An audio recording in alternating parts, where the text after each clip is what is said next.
Baik, assalamualaikum warahmatullahi wabarakatuh. Waalaikumsalam. Selamat sore menjelang selamat sore teman-teman semuanya. Kali ini saya sedang bersama pengasuh Pondok Tahfidz Nurul Quran Mansatu Kudus, Bapak Kiai Haji Dr. Andes Kiai Haji Mansur MSI.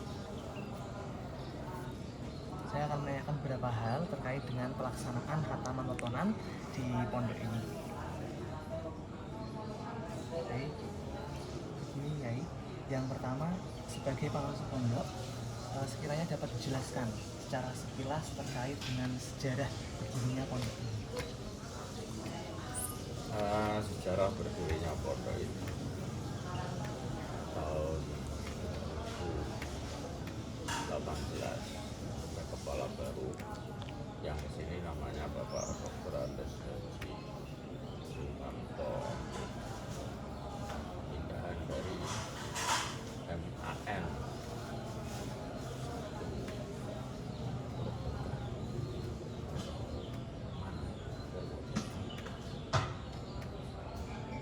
Datang ke sini bulan Januari, kemudian langsung ketemu saya, nemui saya, diajak mendirikan pondok ini. Kemudian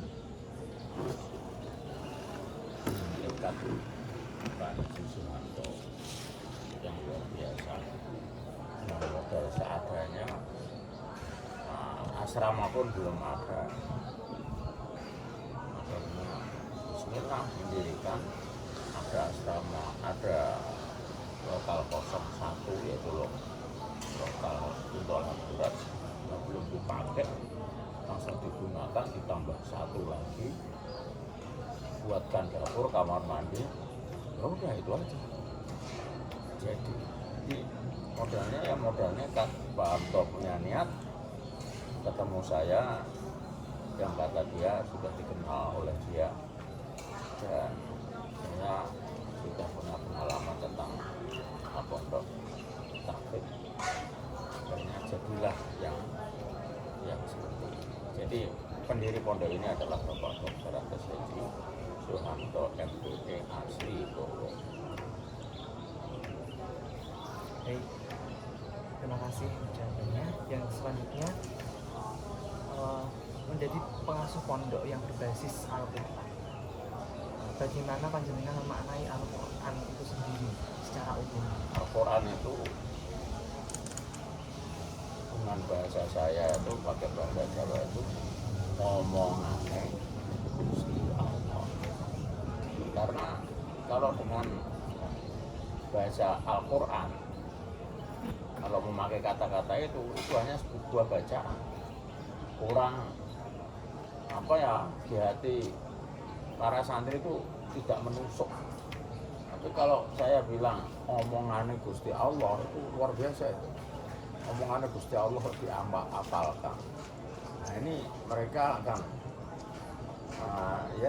merasa mengamalkan atau menghafalkan omongannya Gusti Allah. Dengan demikian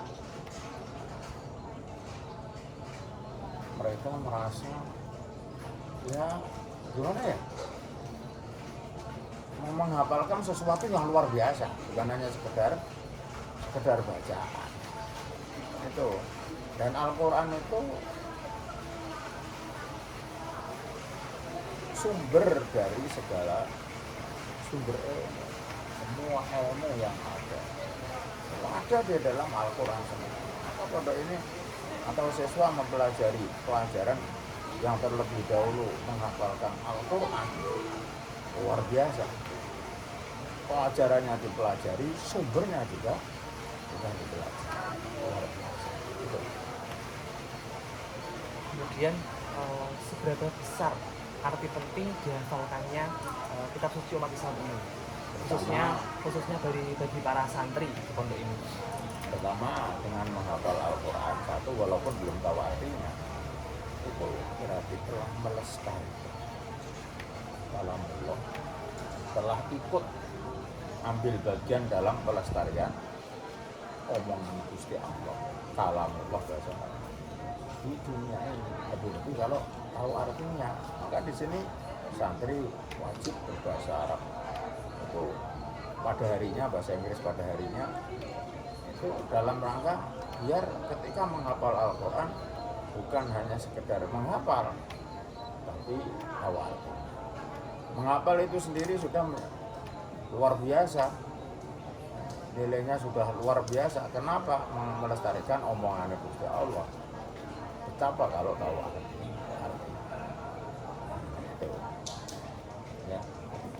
Kemudian mungkin dapat disampaikan secara garis besar terkait kegiatan keseharian santri di pondok ini. Keseharian santri itu mulai bangun tidur kemudian sholat subuh, terus halaqah Quran. Halaqah itu artinya kelompok kecil untuk belajar. Ini bahasa kitabnya halaqah, kelompok kecil dalam sebuah pembelajaran. Dalam halaqah Quran itu dari pagi ke subuh itu jam 6. Salah. Ya habis subuh itu sampai jam 6 maksudnya, kira-kira 1,5 jam. Setelah itu selesai, kemudian mandi. Ada yang mandi, ada yang makan jam 6 itu. Kalau mandi semua tidak cukup. Kalau makan semua, ya kapan mandinya? Jam 7 masuk. Belum jam 7, kurang lebih 10 menit mereka siap-siap dan membaca Asmaul Husna bareng-bareng di depan asrama. Itu masuk kelas sampai jam 12. Jam 12 keluar sholat zuhur, makan siang, kemudian masuk kelas lagi sampai jam 2 kurang 10. Jam 2 kurang 10 keluar istirahat sampai jam 3 sholat asar, nanti sholat asar, kemudian masuk halaqah Quran lagi kurang lebih 1,5 jam. Jam 5 selesai, kemudian makan sore. Makannya di sini sore bukan malam, karena kalau makannya malam itu sore itu sudah lapar, nanti dia beli makanan berat, contoh mie, akhirnya malam masih kenyang, ya yang jatah di dapur tidak dimakan, maka di sini makannya sore sampai maghrib, sampai jam setengah sampai maghrib. Nah kemudian masuk sholat maghrib, kalau Quran lagi sampai jam setengah.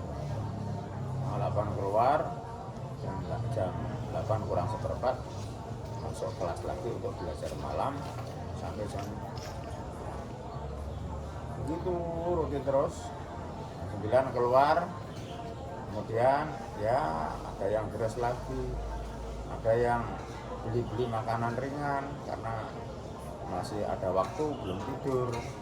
Kemudian jam 10 wajib tidur, tapi ada toleransi sampai setengah 11 bagi yang rajin itu, sampai jam setengah 11. Kalau lebih dari jam setengah 11 tidak boleh, nanti subuhnya ngantuk.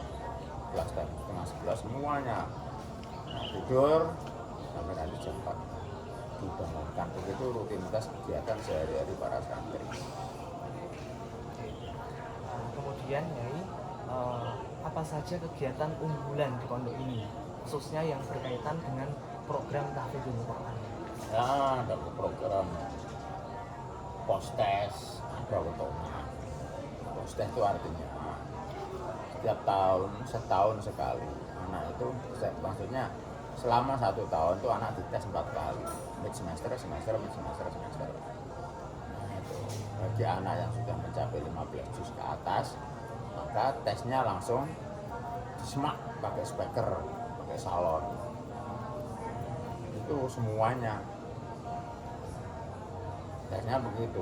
Sebelum itu mereka melakukan tes biasa berkelompok-kelompok berhalaqah, tapi yang dapat 15 setelah tes biasa itu bersama-sama kawannya yang lain, dia mengikuti post tes, yaitu maksudnya 1 sampai 15 plus 30. Nah kalau sudah mendapatkan 21 juz, maka setiap hari lahirnya dia izin tidak masuk kelas untuk menghafalkan Al-Quran, namanya petonan hari lahirnya, namanya petonan. Biar hafalan Quran itu wawancaranya luar biasa. Ketika dapat 30 juz nanti sudah tidak jadi masalah, karena kata orang itu, yang kawan-kawan itu, kalau langsung 30 juz yang belum pernah mulai dari postes, petonan, itu susahnya bukan main, sampai bahasanya apa ya, sampai muntah gitu. Tapi kalau sudah dibiasakan itu ya terbiasa. Sampai 30 juz ya betul-betul lancar. Ya. Iya. Kemudian sebagai salah satu dari kegiatan unggulan di pondok, sekiranya dapat dijelaskan terkait dengan gagasan yang melatar belakangi dijalankannya tradisi hataman Al-Quran Al-Quran. Ya, ini mengalir aja.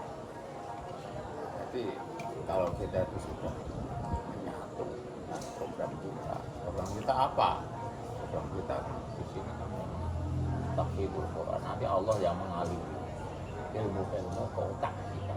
Di antaranya adalah program petonan. Nah itu, jadi biar bagaimana supaya hafalan Quran anak itu bisa lancar dengan baik, betul lancar itu bagaimana? Maka kita adakan petonan. Nanti anak kalau petonan itu misalkan hari lahirnya Kemis Pon, ya setiap Kemis Pon ya semaan, tapi yang dia dapat 21 juz, biar hafalan Qurannya itu terjaga dan lancar. Kemudian apa yang menjadi dasar tradisi hataman Al-Quran Al-Quran ini hanya dilaksanakan setiap hari petonan santri? Mengapa tidak pada hari biasa, mengingat setiap hari adalah baik? Ini melenceng kau. Melencengnya gimana? Namanya weton itu kan hari lahir. Kan hari lahir. Kanjeng Nabi itu dilahirkan hari Senin, maka Kanjeng Nabi hari Senin puasa. Kanjeng Nabi diangkat jadi Nabi hari Kemis, maka hari Kemis puasa. Nah, diniati mendoakan hari lahirnya untuk dirinya sendiri, untuk mendoakan keluarganya, mendoakan saudara sanak kerabatnya, mbah-mbahnya yang sudah meninggal. Jadi kita ya ittiba'an li Rasulillah, mengikuti Rasulullah. Pas hari lahirnya dilakukan puasa, pas hari diangkat jadi Nabi dilakukan puasa, hari Kamis diangkat jadi Nabi, hari Senin itu setelah hari lahirnya ya itu kita ikut itu. Terus mungkin bisa sedikit dilaporkan terkait dengan konsep tradisi hataman Al-Quran untuk pelaksanaannya mekanisme. Ya setiap hari lahirnya anak-anak ini kemudian izin tidak masuk kelas. Tidak masuk kelas bukan berarti bolos, enggak. Ya izin tidak masuk kelas. Ya itu berarti melaksanakan pembelajaran di luar kelas. Karena yang antar kelas tahfidz itu di sini ya satu paket. Ya bukan program pondok dengan program kelas itu beda, tidak satu paket. Jadi ketika anak sudah izin petonan itu bukan berarti bolos, bukan. Ya memang pembelajaran di luar. Pas hari lahirnya musbaim ya, apa yang dia izin untuk semangat. Nah, dengan demikian itu menjadi lancar Qurannya. Ada yang ya sebelum ada program ini itu kan saya mendengar ya ada salah seorang wali santri yang hafizul Quran. Ya putrane panjenengan niku yang ngriksa Al-Quran pripun? Sehari kula ke ngapalke 8 juz. Lho niku nyambut gawe napa mboten? Namun sekolah iki belajar apa mboten? Dibuat yang agak mudah aja lah, pripun? Ya wis ben sak karepe. Sing penting pada waktu hari lahirnya berani gelondong 30 juz. Mbah carane dhek, tapi kudu istiqomah. Tapi kalau setiap hari, manusia tuh punya setiap hari itu punya kegiatan kok. Yang kuliah punya kuliah, yang berangkat kuliah, yang kerja juga kerja. Tapi kalau selapan sekali kan bismillah pas hari lahirnya ya memang harus mandek semuanya, off.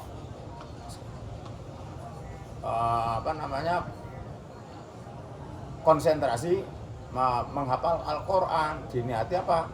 Nyelamati hari lahirnya, syukur kepada Allah di hari lahir itu dilahirkan. itu jadi melancarkan Al-Qur'annya, kemudian melestarikan hafalannya itu. Ya kenapa tidak setiap hari ya lahirnya aku memang Kemis Pahing kok, dia tidak dilahirkan Rebo Wage kok. Ya setiap Kemis Pahing. Kenapa hanya itu saja? Nah kalau terus itu kemudian dia 1 bulan berapa kali dia punya kegiatan juga. Kemudian mengapa tradisi hataman wetonan ini sebatas diwajibkan bagi santri dengan hafalan 20 juz ke atas atau lebih? Iya, kalau yang kurang dari 21 juz diikutkan semua, kapan masuk kelas? Yang namanya orang ngapalkan tuh ada yang nyemak, bayangkan. Yang ngapalkan dia, yang nyemak 1, kan 2 orang yang tidak masuk kelas. Dan yang nyemak itu ya dicarikan yang sudah lancar Qurannya. 2 orang bayangkan izin. Jadi izin di kelas ada izin nyemak, ada izin wetonan, yang punya weton hari itu, dan ada orang yang izin untuk nyemak orang yang wetonan. Nah, kalau lebih dari 21 juz, ya kelasnya ya kosong, tidak ada orang itu nanti. Gitu. Terus. Kemudian berkaitan dengan wetonan itu sendiri, apa makna tradisi ini menurut panjenengan sebagai orang Jawa? Nah, weton itu kan hari lahir, misalkan Selasa Kliwon, weton itu kan selama 35. Ya weton ya pas hari lahir itu, maknanya ya hari kelahiran. Weton itu artinya wetonan itu selama 30 hari Kemis Wage ketemu Kemis Wage itu satu weton. Setiap misalkan Bagas itu lahirnya Senin Pon, ketemu Senin Pon lagi itu satu weton. Weton itu kan metu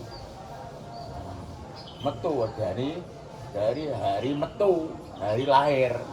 Nah, adapun kemudian ada pengajian di desa-desa apa itu ngaji wetonan di masjid ngaji wetonan sak desa apa piye. Nah itu sudah menjadi istilah, tidak usah dibahas. Masa wetone wong sak desa ku padha. Pokoknya ya Kemis Kliwon ketemu Kemis Kliwon lagi itu 1 weton. Yang aslinya weton itu di hari lahir. Nah, kalau hari lahir Kemis Pon misalkan, kemudian menghafalkan itu namanya ya menyelamati hari lahirnya lah 1 weton itu. Terus sebenarnya dalam hal apa saja wetonan ini biasa diterapkan? Kalau di sini wetonan kan ini nggak keluar dari pondok ini namanya. Pertanyaan kamu. Nah, di sini wetonannya memang wetonan menghafal Al-Qur'an itu. Ini kalau saya boleh jawab dalam hal apa saja, ini pertanyaan yang jawab bukan saya, Modin ini. Dalam hal apa saja kalau kamu tanya itu ya pengajian, dalam pengajian di desa itu biar masyarakat itu ingat, oh Kemis Pon pengajian, ada pengajian Mbah Kiai siapa begitu. Itu. Nah, kalau nanti saya menjawabnya terlalu luas, kalau nikah Bagas itu Stupaing, ketemu dengan Stuwage pada cocok. Nah itu bukan keluar dari ranah saya itu namanya. Kemudian apa makna tradisi ini dalam pandangan panjenengan, terlebih jika diintegrasikan dengan praktek-praktek keagamaan seperti hataman? Ya maknanya tadi sudah saya sampaikan, yaitu nyelameti dino lahir. Biar barokah. Bisa biar di hari lahirnya di Islam dengan khataman Quran itu insya Allah berbarokah. Kanjeng Nabi hari lahirnya Senin dipuasani, hari Kamis diangkat jadi Nabi, dilakukan berpuasa.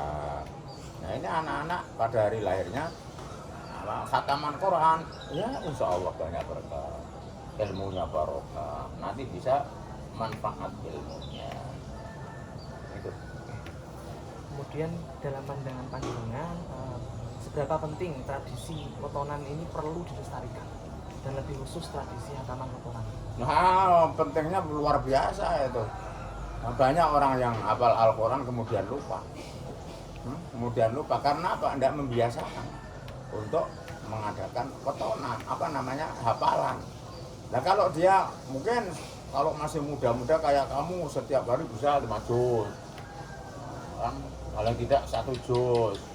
Itu pada waktu masih muda. Kalau sudah tua, sudah sibuk, punya kerjaan banyak, repot. Tapi dengan adanya petonan itu kan sebulan sekali, terserah dia bagaimana setiap harinya, yang penting sebulan sekali dia punya. Itu mutlak harus dilaksanakan bagi penghafal Quran.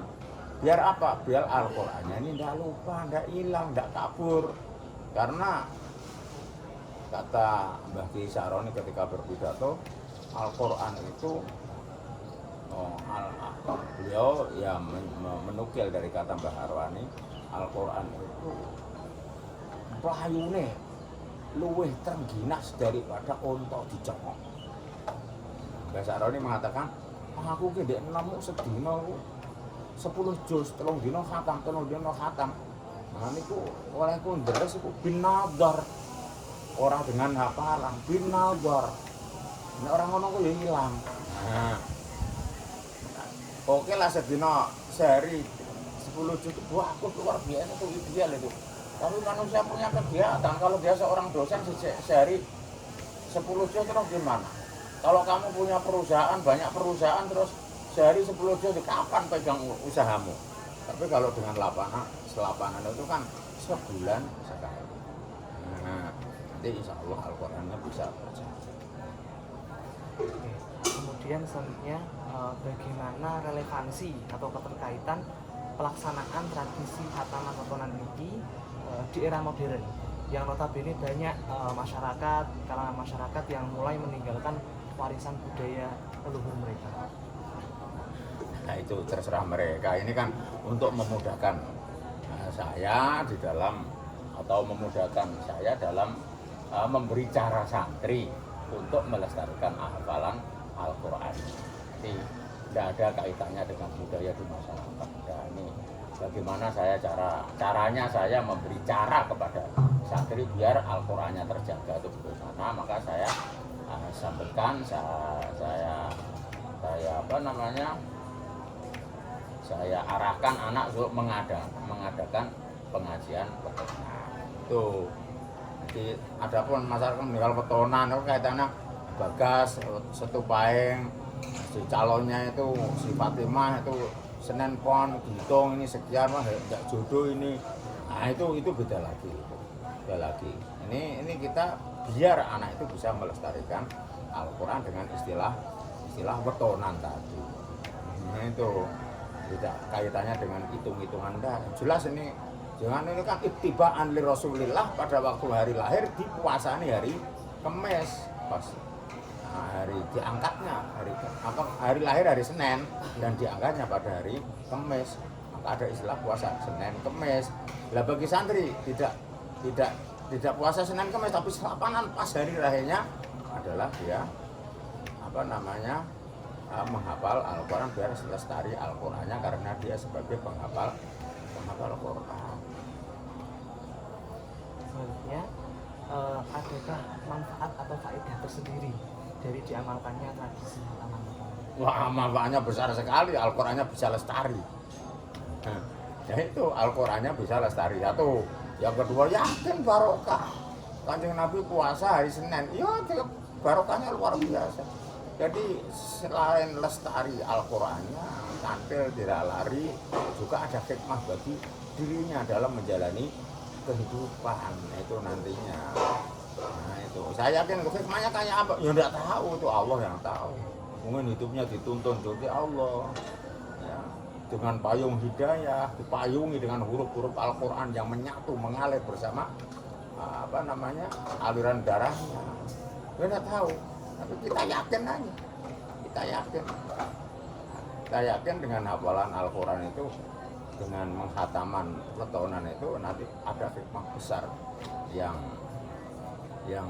muncul di dalam dirinya sendiri, dalam dirinya anak tersebut sebagai penghafal Al-Quran.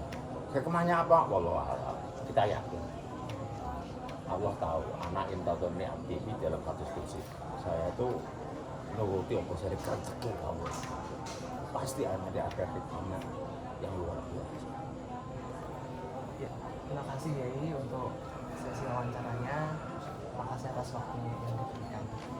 Baik teman-teman, ya, itu beberapa hal yang saya tanyakan kepada pengasuh Pondok Tahfidz Nurul Quran Mansatu Kudus. Terima kasih. Wassalamualaikum warahmatullahi wabarakatuh. Waalaikumsalam warahmatullahi wabarakatuh.